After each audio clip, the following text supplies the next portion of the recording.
911, what's your emergency? A mother's love is supposed to be unconditional. But what happens when the person who gave you life decides to take it away? Caylee Anthony had barely entered this world when her time was sadly cut short. And while her mother Casey was not convicted for the crime, it's widely believed that she's responsible.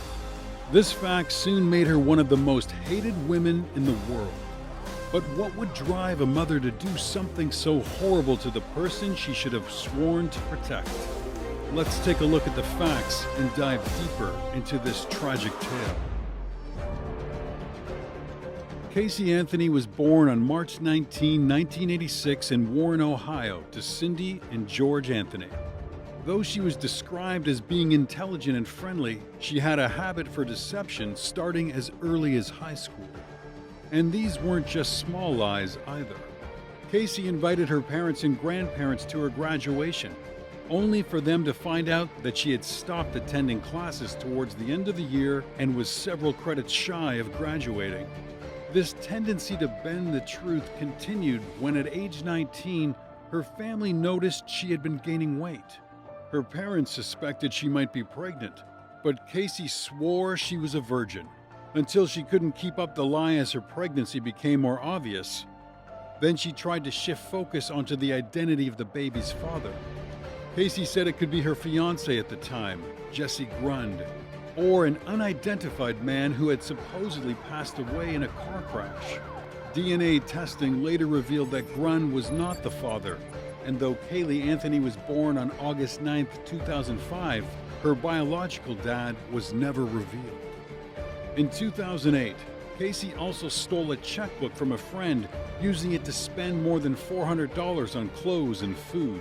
While awaiting trial for Caylee's disappearance, she was charged with 6 counts of fraud and was sentenced to time served.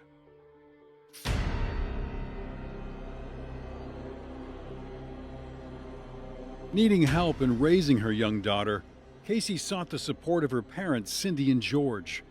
Caylee was raised in their home in Orlando, Florida, but tensions often ran high in the Anthony household. Cindy butted heads with Casey's role as a mother, which often resulted in blowout arguments. After a fight on Father's Day, Casey took her 2-year-old daughter and left the home, driving off on June 16, 2008. Her parents assumed maybe she just needed some time to cool off. But Cindy tried to stay in contact with her daughter, repeatedly checking in to arrange a time to visit with Caylee. Every time she asked to speak with her granddaughter, Cindy was told that she was out with a babysitter. Zenaida Fernandez Gonzalez, later known as Zanny the Nanny. Frustrated by the lack of contact, Cindy tracked Casey down. Almost a month later, on July 15, 2008. She found her at her boyfriend's residence. After a line of questioning, Casey broke down and said that Caylee had been left with Zanny the Nanny as early as the day they left the Anthony household. But now they were both gone. At trial, a woman named Zenaida Gonzalez testified that she had never been Caylee's babysitter, and that, in fact, she had never met Casey, nor any of her friends or family. Suspicions mount as Caylee remains missing.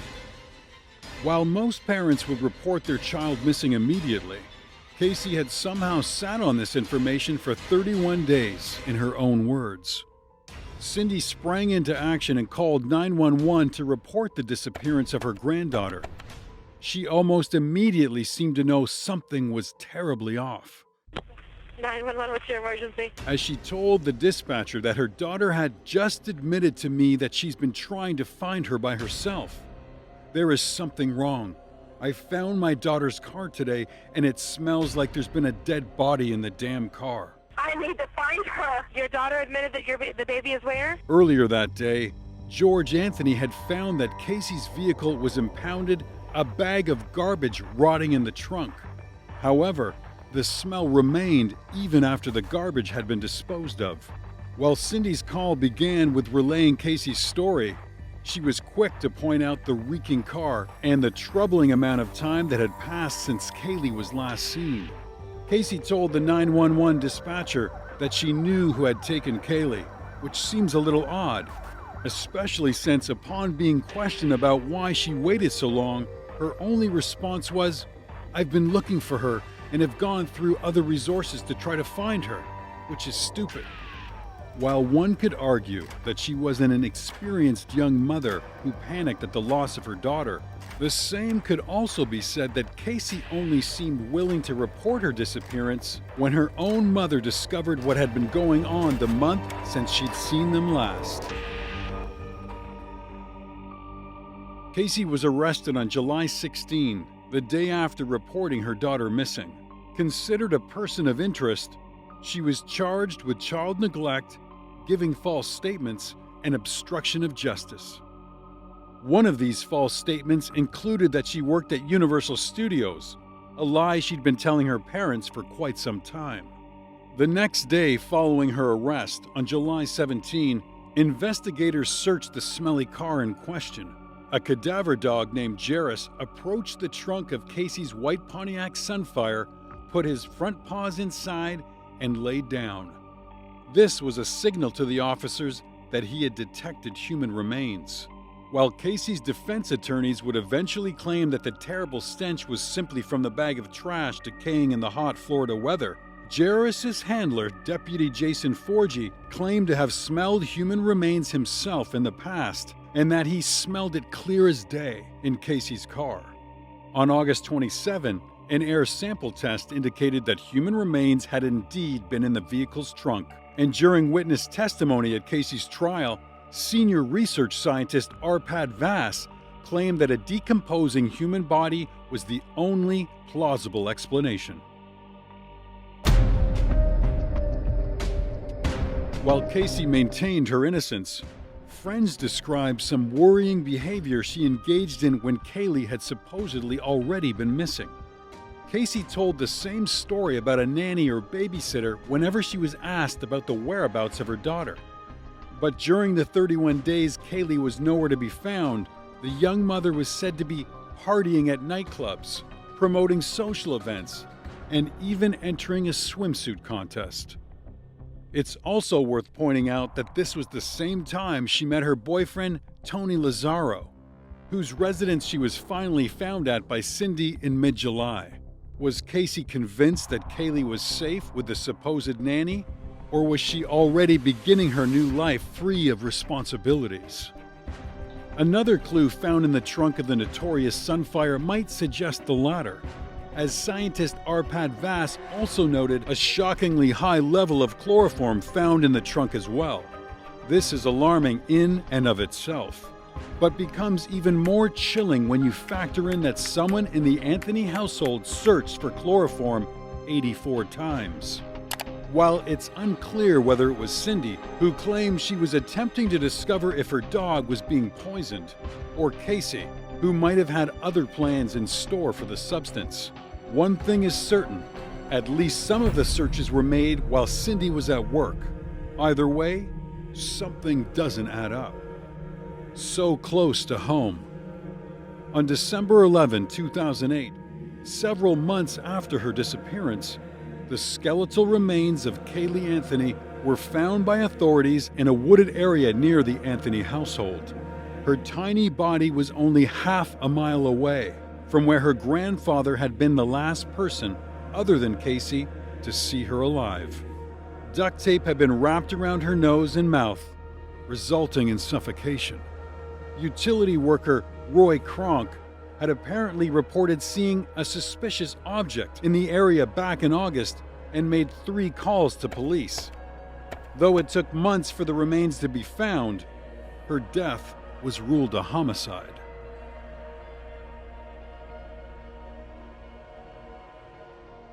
At Casey's trial, her defense team presented a bizarre theory that Caylee had never been missing at all, but rather had drowned in the family's pool the very day she was supposedly last seen. Everyone wants to know what happened. How in the world can a mother wait 30 days before ever reporting her child missing? This was an attempt to explain why Casey never reported her daughter's disappearance to the authorities. In an even bigger shock, They claim that Casey's father, George Anthony, found Caylee's body and helped Casey dispose of it to avoid her being arrested for child neglect. George denied this theory, but seemed to focus on the improbability of his daughter not reporting the accident, saying it was a bunch of crap. One would think he'd be more concerned at her defense attorneys implying that he was involved, and that also doesn't explain the duct tape found on Caylee's remains either. Furthermore, just over a month later, George was found at a hotel in Daytona Beach after sending text messages to his family saying he didn't want to live anymore. He was found before he could and committed to a 72-hour hold. In his hotel room, they found him despondent and under the influence of medication, as well as a 5-page note he'd intended to leave behind. Caylee Anthony's lawyers presented a defense that urged the jury not to make their decision based purely on emotion. They acknowledged that Casey's history of deception and her party girl persona might lead them to believe that she was responsible for Caylee's death, but ultimately, this was a series of unfortunate events that had not been set into motion by their client. They dismissed the evidence found as fantasy forensics. Meanwhile, the prosecution painted a picture of a heartless woman who didn't want to be a mother anymore, and perhaps never did in the first place. They said she sacrificed Caylee so she could live the free-spirited life she craved. On July 5, 2011, the jury began deliberations. After 10 hours and 40 minutes, the lack of evidence worked in favor of the defense. Unable to believe that Casey had murdered her daughter beyond a reasonable doubt, they determined that Caylee Anthony was not guilty of her most serious charges: first-degree murder, aggravated child, and aggravated manslaughter of a child. She was found guilty of 4 counts of providing false information to authorities, which were only misdemeanor charges, and she was sentenced to 4 years in jail. However, after time served, Casey was free 12 days later. To this day, it's still not known for sure exactly who killed little Caylee Anthony. All that is certain is that a sweet young life was taken far too soon. What do you think? Was this the plot of a cold-hearted party girl who was used to getting her way? Or just a freak accident resulting in tragedy? Let us know in the comments.